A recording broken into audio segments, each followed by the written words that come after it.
Dans le port de Mariupol bloqué, le blé s'accumule. Les silos éventrés, détruits par la guerre, laissent la cargaison à l'air libre.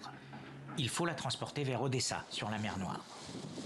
En Ukraine, environ 20 millions de tonnes de blé attendent d'être exportées. Problème, le port d'Odessa est lui aussi bloqué. On peut constater que la navigation n'est pas très dense dans la partie ouest, avec seulement quelques bateaux ici et là. Bien sûr, c'est une zone de combat où il y a de réelles menaces de frappes aériennes ou de mines. La flotte russe bloque l'accès au port d'Odessa. Les Ukrainiens, eux, ont miné la zone côtière pour empêcher les Russes d'y pénétrer. Odessa est une plaque tournante des exportations et importations de céréales notamment. Les Russes ayant repris le contrôle de la mer d'Azov, l'accès à la mer Noire devient un enjeu crucial. Il s'agit avant tout de l'exportation de céréales, d'huile végétale, d'huile de graines de tournesol. Nous savons à quel point c'est important pour l'équilibre alimentaire mondial.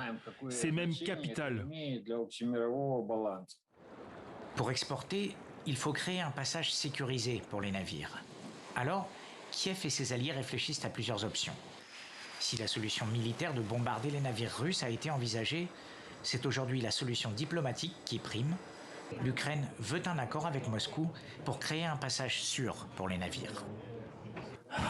Comment garantir qu'au moment où nous créerons ce passage sécurisé et que l'entrée du port sera déminée, que la Russie ne violera pas cet accord la nuit ou tôt le matin et que ces navires militaires ne se faufileront pas dans le port pour attaquer Odessa? À Odessa, le trafic maritime a été divisé par 10 depuis l'invasion russe. Conséquence, les ports voisins de Roumanie tirent leur épingle du jeu et exportent le blé ukrainien qui arrive par camion.